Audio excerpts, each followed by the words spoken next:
All this is Dr. Mobeen Sayed from drbeen.com. Welcome to one more show. So, starting with the sad news, Svetlana's husband, she's a cool bean, has been with us for a very long time. Her husband, I have actually met her a couple of times. He passed away unexpectedly, and of course, she is very disturbed. Our prayers with her.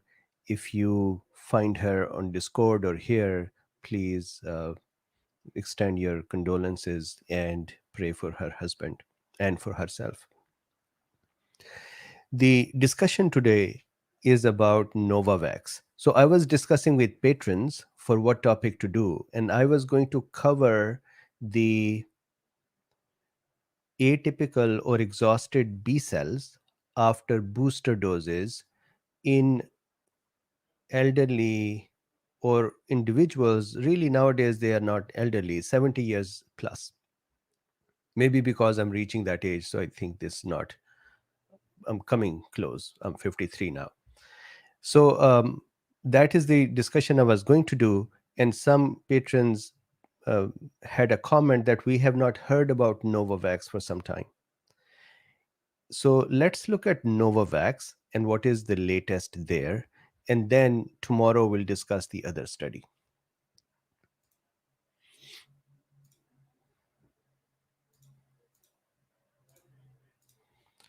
So this is drbeen.com. This link is in the description.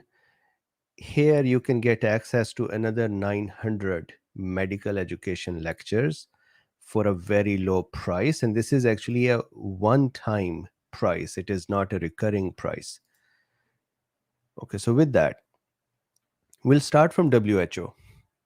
And interestingly for me, let me actually diverse for a second and go here. This is a study that is September 6, 2022. Risk of myocarditis after sequential doses of COVID-19 vaccine and SARS-CoV-2 infection by age and sex. The point of showing this is that we do not have this kind of data for Novavax. So I want to put that in front of us right now so that you're not having to look through the whole talk to see if this data is present. Here is the kind of data they have. So, for example, in this study, they say that the vaccine doses given and the myocarditis that is associated with them is lesser than the COVID and myocarditis. However, and if you like, I can do a deeper dive to actually do stratification by age and compare the COVID with vaccine. However, they say here, in men, this is Moderna they're talking about. In men younger than 40 years old, the number of excess myocarditis events per million people was higher after a second dose of mRNA 1273 than after a positive SARS-CoV-2 test. This is actually very interesting. What they're saying is if somebody gets the SARS-CoV-2 infection and they're talking about positive tests, they're not counting asymptomatic, they're not counting anyone else. This is the ones who got tested after the infection. The myocarditis in such men younger than 40 is lower than the myocarditis from Moderna second dose or booster. In women, this was a surprise for me. In women younger than 40 years, the number of excess events per million was similar after a second dose of Moderna and a positive test. So even in women, myocarditis rate is so high that the vaccine caused myocarditis or associated myocarditis and the SARS-CoV-2 associated myocarditis rate is equal. So this data over here is interesting, but we do not have this kind of data for Novavax. So I want to put that in front of you right in the beginning. Now let's look at what we know. So we're going to start from WHO, then we'll go to CDC, then we'll go to Europe, then we'll go to Australia. We'll also look at Canada. And I'll tell you up front that every region or organization has talked about myocarditis, and the least amount of information is on Canadian site. So this is WHO. We're talking Novavax. Novavax is a pure spike protein which is locked in the 2P format. 2P format is that there is a two prolines, there are two amino acids that are modified in the spike protein. So the spike protein gets locked and does not open up.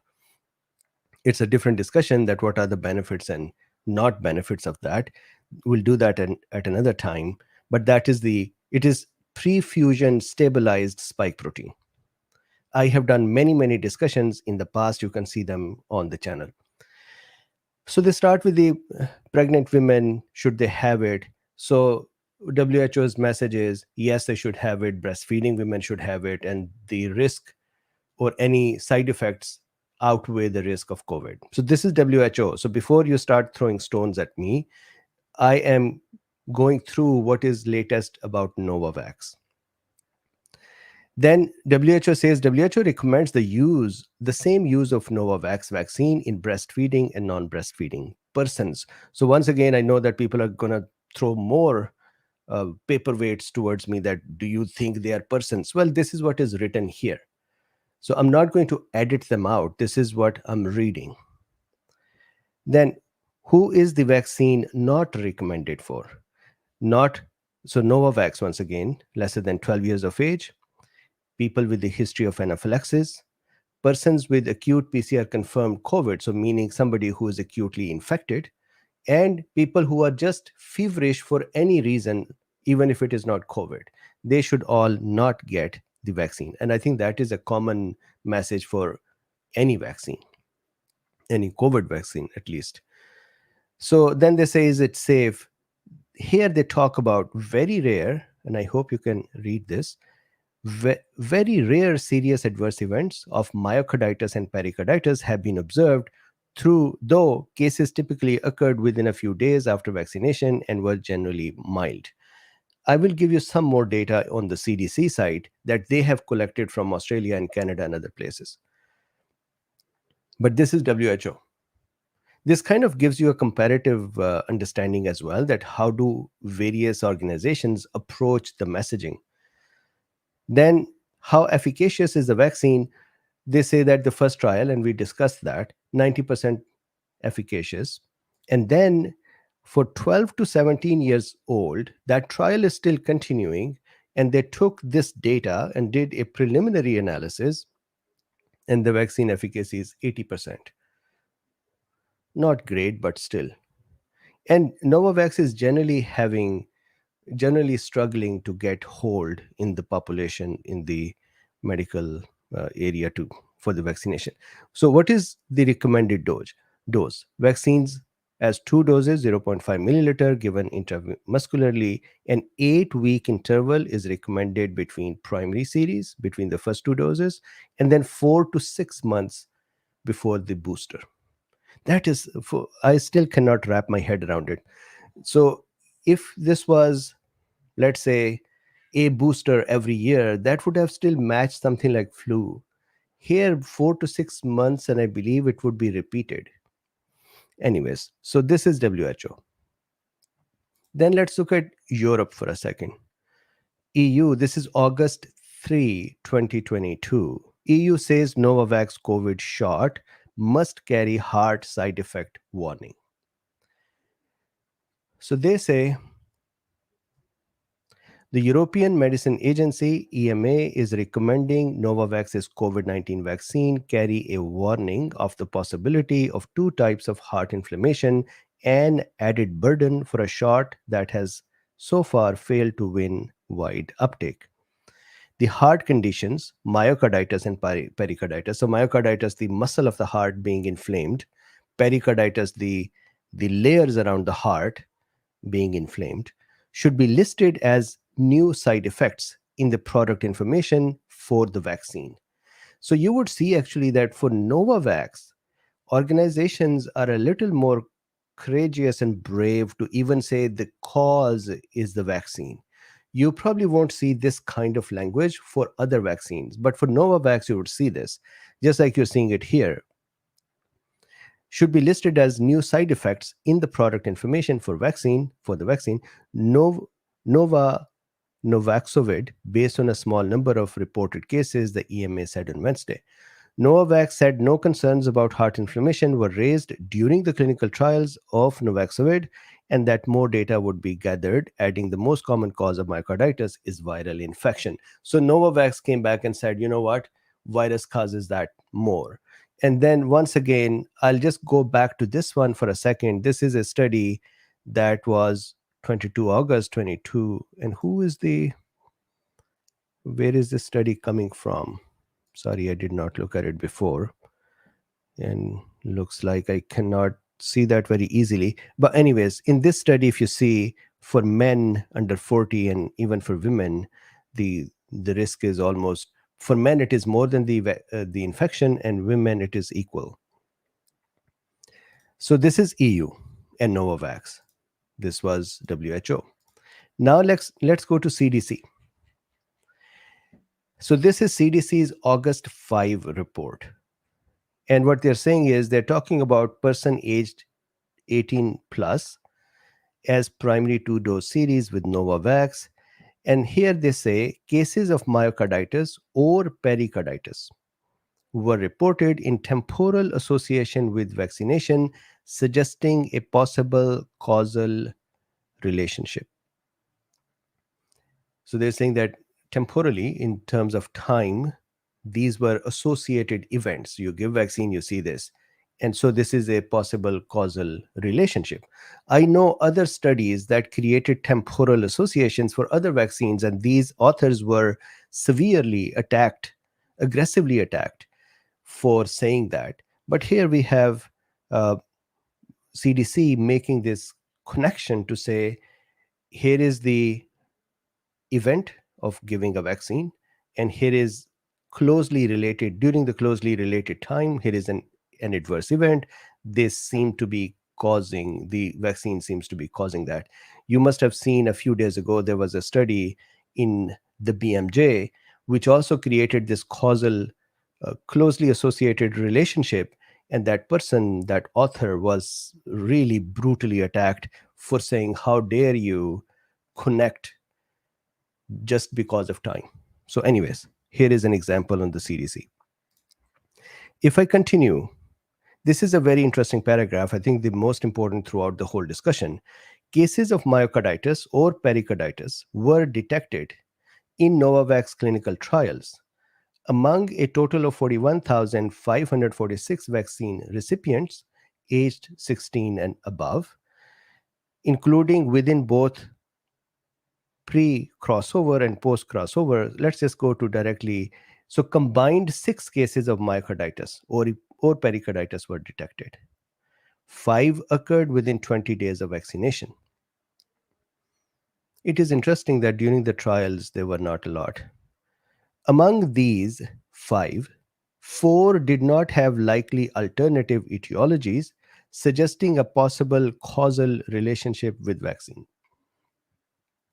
So I'll repeat that there is a more direct language from CDC about this vaccine. If you look at the trial data for the other vaccines, other mainstream vaccines, you would see that the author or the sponsor of the trial, that is the company, and the CDC or FDA would have made a suggestion to say they look close enough, but they don't seem to be associated or causal. So that is an interesting one, that here the language is different. Then they say cases of myocarditis or pericarditis have also been detected in global post-authorization surveillance. So even after authorization in many other countries, there are reports of myocarditis. So during a period in which 744,235 doses of Novavax COVID-19 vaccines were administered in Australia, Canada, Europe, New Zealand, South Korea, 35 reports representing 36 adverse events were identified among 20 males and 15 females. So please remember, 744,000. So about 750,000. And according to the CDC's data, 35 reports, 20 in men, 15 in women. Median age 34 years. So once again, younger side. Range 23 to 62. 29 reports of pericarditis, including 5 in persons with a history of pericarditis after mRNA COVID-19 vaccine. 4 myocarditis cases. So this must be someone who had pericarditis from mRNA, and then they took this one and they had myocarditis here as well, including, so this is pericarditis I'm talking about. 4 myocarditis cases, muscle inflammation, 2 myocarditis cases, and 1 case of carditis. Sorry, 4 myocarditis, 2 myopericarditis, in which the muscle and the layer both got inflamed, and then 1 case of carditis, general heart inflammation, including 5 in persons, sorry, not otherwise specified. A post-marketing, that is once it went out in the production, a post-marketing analysis from Australia identified 3 cases of myocarditis and 12 cases of pericarditis reported during a period in which 160,000 Novavax COVID-19 vaccine doses were administered. So this is all the data that we have. The comparative data, the rates, the comparative rate to the infection in that area where the vaccine is given, that data is not available. And so efficacy 90% at 18 plus, 12 to 17 efficacy 80%, pure full length spike protein, no messenger RNA, no fetal cell included or involved, locked. Moderna is locked as well, Pfizer is locked as well, and this one is locked as well in 2P format or confirmation. And this is the data. In addition to the myocarditis or pericarditis cases, 1 case of angioedema, that is the swelling because of the blood vessels permeability change, and 1 case of Guillain-Barré syndrome were also considered. So this is Novavax. So the question that is still in my head, then how does it fare compared to the other vaccines? So to me, it seems like I need to do one more analysis, and that is to pull all the data for efficacy and side effects, and then put them in columns with Moderna and Pfizer to be able to compare them. Otherwise, this data is just kind of, sure, we can read it, but does it really bring you to a conclusion? Skyfrog says carditis sounds like a car problem. Yes, car inflammation. Okay, so with this,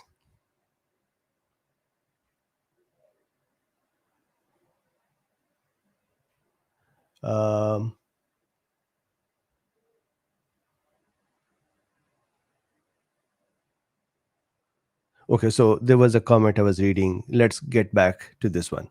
So this is CDC. What did you get from this one?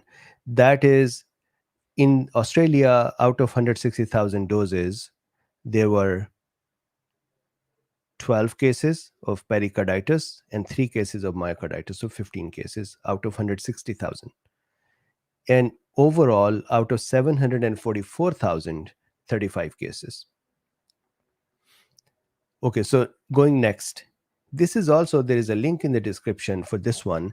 This is CDC's Novavax vaccine local reaction, systemic reaction, and severe adverse reactions and their data.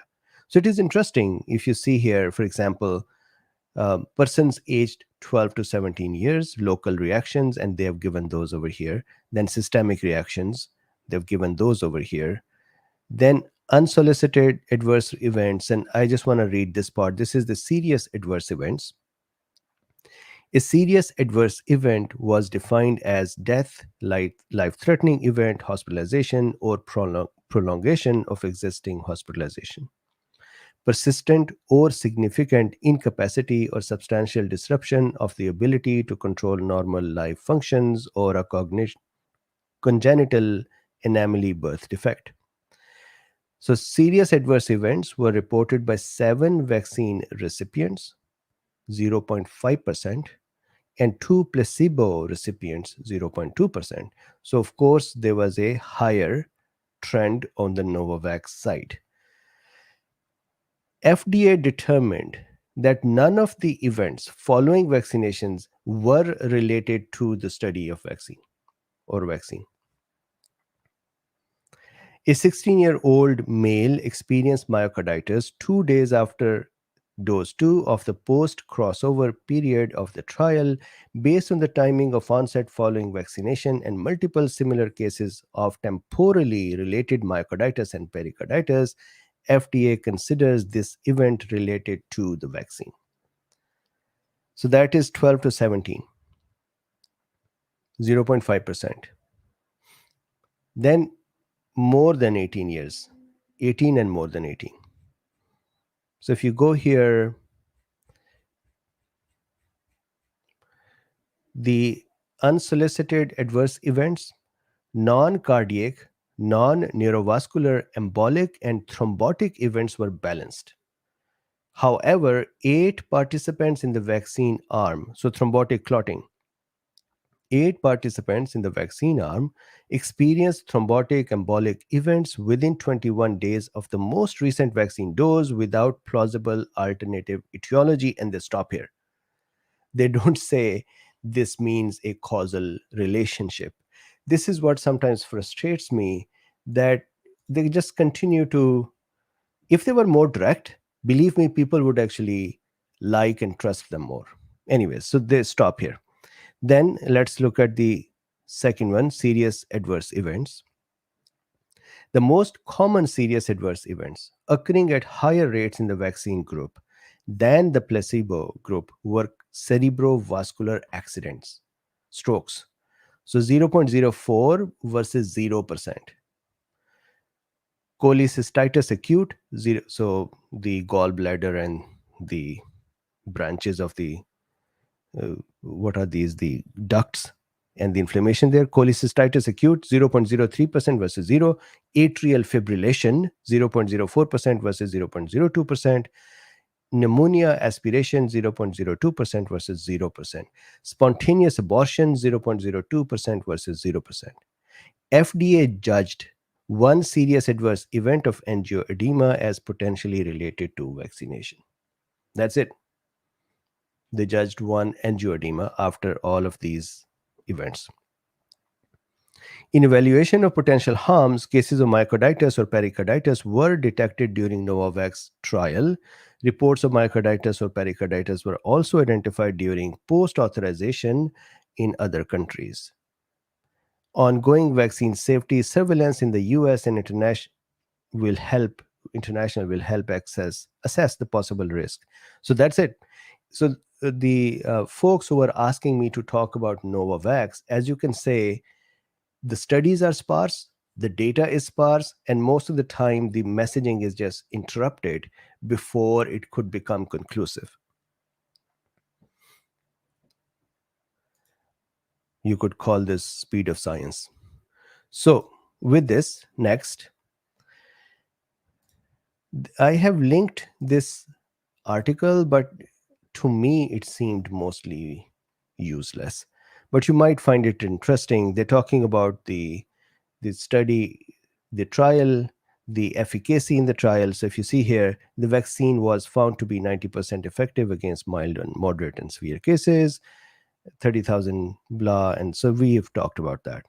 Then they talked about the side effects. And for the most cases, you would see a very simple messaging. And that is, for example, if you see here, the fact sheet for recipients and caregivers says that in most people who have developed myocarditis or pericarditis, inflammation of the outer lining of the heart, symptoms began within 10 days of following vaccination. It says vaccine recipients should seek medical attention right away. That's it. And then at the top, they say myocarditis, a rare form of inflammation of the heart muscle, occurred in a handful of Novavax clinical trials. So I expected better from Yale. I would have expected that they would have a table over here. They'll say, look, here is the baseline. Here is what we saw in 2019. Here is what we saw with Moderna, Pfizer, Johnson & Johnson, Oxford AstraZeneca, and here is a Novavax, and here is the, anyways, nothing. It's just, but link is in the description. This is Novavax. I have already kind of discussed this. This link is in the description as well. This is October 12th. So this is the most recent. And here, let me just read their bullet points. Homologous boosting. So that means Novavax first as a primary series, and then Novavax booster. Homologous boosting with the prototype Novavax COVID-19 vaccine induced robust antibody titers for Omicron BA1 to 5. Study 307, that is the ongoing Novavax study, achieved its primary endpoint, showing that 3 vaccine lots induced a comparable immune response, thereby demonstrating the consistency of the manufacturing process. A durable immunogenicity response was observed following primary vaccination as well as boosting, which matched the levels previously associated with protection. So this is more of a, here we saw it to be similar to previous times. And then they go over some of the data that we saw that as well. Then this is the original Novavax beginning of the year study that I'm sure that I would have talked about it. This is the Novavax efficacy in adults in US and Mexico. This is the one which says 90% efficacy. So we conducted a phase 3 randomized observer blinded placebo-controlled trial in the US and Mexico during the first half of 2021 to evaluate the efficacy. One more thing, the data for the Novavax is less for Omicron. It is, the trials are mostly towards or up to Delta. There are ongoing trials which includes Omicron, but that data officially is not released, other than that little news blurb that I read.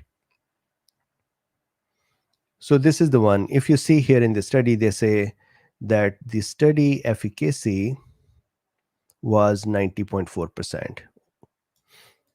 And then they say reactogenicity was mostly mild to moderate and transient, so reaction, but was more frequent among Novavax recipients than among placebo, and that's it. Then is Australia. So Novaxovid, here is the Australia site, and this is the only one mentioned. So of course they mention about the benefits, and we have discussed those benefits, so I'm not going in detail again. I have discussed in detail how this vaccine is manufactured, what are the benefits of the vaccine, what are the trial results of the vaccines. So I wanted to understand more that with the boosters and with the vaccine being in production, what are the myocarditis issues, because Europe has said that you need to put that as a side effect. So here, myocarditis and pericarditis. Myocarditis, inflammation of the heart, and pericarditis, inflammation of the membranes around the heart, can occur after Novavax. Cases have been reported in the clinical trial and in post-licensure use in Australia. That's it. That is Australia. Then this is some more from Australia, COVID-19 vaccines and cardiac inflammation. So they have a separate page for this one. So here, the risk of myocarditis is higher, although still rare, after Moderna vaccination compared with Pfizer. It is estimated there are around 2 or more cases per 100,000 second vaccine doses in Moderna than Pfizer. And remember, Moderna is higher than with COVID. Now, new evidence suggests that AstraZeneca and Novavax are probably associated with a small increased risk of myocarditis and pericarditis. This is the language. Probably associated with a small increase. The risk after AstraZeneca looks lower than the risk after Moderna or Pfizer. The small number of total doses of Novavax COVID-19 vaccine given globally prevents the calculation of a precise risk at this time. So that is Australia's messaging. Then let's go to our favorite, Canada. Novavax, because there are neighbors in the US. Novavax, Novavax vaccine. Possible side effects, rare vaccine side effects, allergic reaction, hives, swelling, difficulty breathing, increased heart rate, loss of consciousness, sudden low blood pressure, abdominal pain, vomiting, diarrhea, and that's it. So if I look for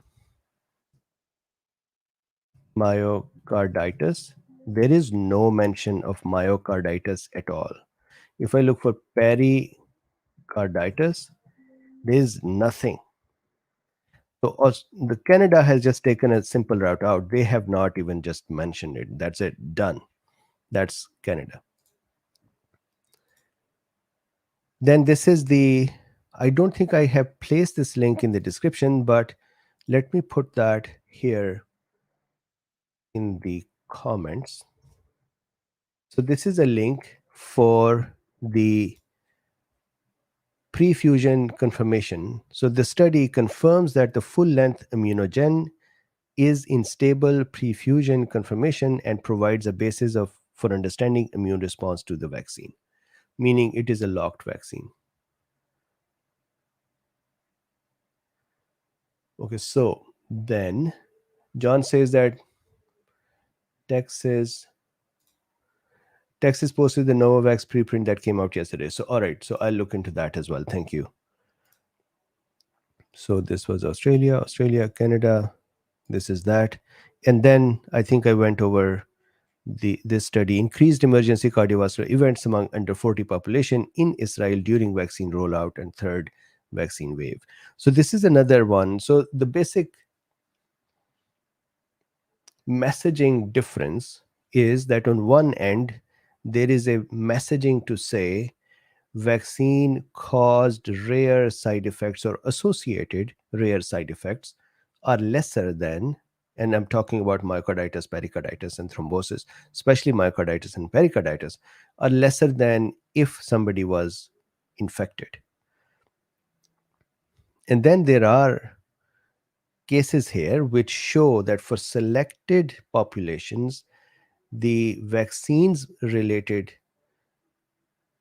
myocarditis, pericarditis are more than if the same population was infected. So if you see here, an increase of over 25% was detected in both call types during January to May 2021 compared with the years 2019 to 2020. And they're talking about cardiovascular event calls. Using negative binomial regression models, the weekly emergency call counts were significantly associated with the rates of first and second vaccine doses administered to this age group, but were not with COVID-19 infection rates. And what is the age group? 16 to 39 years of age. So this is an Israeli study. Then I think I already talked about one. So this article in heart.org, they allude to it over here that the risk rose with the second dose of all three vaccines studied and was highest for Moderna, which had an additional 97 myocarditis per 1 million. For unvaccinated men under 40 with COVID-19, there were 16 additional. So if you read this, it would feel like that even with Moderna, when the myocarditis were more, they were still seemingly lesser than COVID, if you read this. And if you then go to the actual study, over there they say in men younger than 40 years old, the number of excess myocarditis events per million people was higher after a second dose of mRNA than after a positive SARS-CoV-2 test. And as I said in the beginning, this does not include asymptomatic, this does not include the cases who did not test because they were just kind of not sick enough, and so on. I'm going to put this link here in the comments as well because this link is not in the description. And then the study says, and let me show you the title as well so you can Google the title if you wanted to see it. So this is in NIH, PubMed, risk of myocarditis after sequential doses of COVID-19 vaccine and SARS-CoV-2 infection by age and sex. I think this will be a great study to look at. So then they say in women younger than 40 years, the number of excess events per million was similar after a second dose of mRNA 1273 Moderna and a positive COVID test. So actually 7 versus 8, but similar because the data is not significant. So this is the, so Doug says, Dr. Bean, lectures, click affiliations. Let's do that. Which one do you want me to click affiliations on? Which one, this one or this? Where is the affiliations? Expand. Nuffield Department of Primary Healthcare Sciences, University of Oxford, Wellcome Center for Human Genetics, University of Oxford, then King's College, University of Edinburgh, University of Oxford, so all good universities and colleges. Oxford, Radcliffe Hospital, Edinburgh. So that is what we have. It looks like this might be an interesting study to look into a little more in detail, but this is what we have for Novavax. And as you saw that John said, Texas posted the preprint. I'll look into that as well. So tomorrow either we'll continue with that preprint and the study, or we'll work with the B cells, atypical or exhausted B cells after the boosters in 70 plus. What do you think we should do? We can make a comparison chart of risk benefits for these vaccines compared to each other, especially in terms of myocarditis, or we can talk about the other study. So let's see. Daniel says, is someone with endothelial dysfunction unable to get SARS-CoV-2 again with classic symptoms until the spike protein leaves the body? So the question is it the spike protein that is doing it, or is it the autoantibodies? Having said that, what I don't understand with the question is, unable to get SARS-CoV-2 means what? Meaning you're saying, should people not try as best as possible not to get infected? So I think if the antibodies are present, your body is still going to help it, but everybody is different. I'm not able to say yes or no. I need to understand a little more.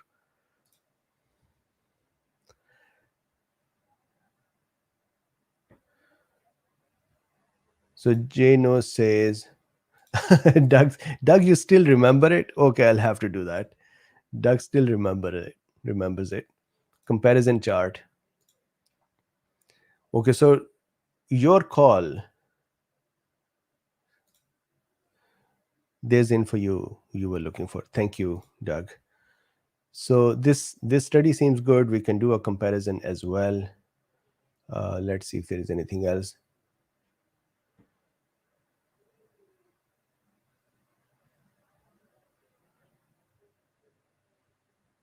15 cashback. What's going on, Doug? Okay, so with this, thank you very much. Yes, there are things that are working with the speed of science. I never knew that speed of science existed, but hey, we didn't know quantum mechanics existed in the way that Nobel Prize is given now. So maybe in another year or two, Pfizer would get the speed of science Nobel Prize. That would be very cool. And I actually kid you not, they might actually get the Nobel Prize for speed of science. So with this, thank you very much for for your time. Please like, subscribe, and share. There are links in the description if you would like to support this work. Although I talked about vaccines, so some folks are just going to shout at me. That's okay as well. There are links in the description. You can buy me a coffee. You can use PayPal. You can become Substack member. You can become a member of this YouTube channel. And you can also buy Dr. Bean's access to drbeen.com. Thank you very much. I will see you tomorrow. Bye-bye.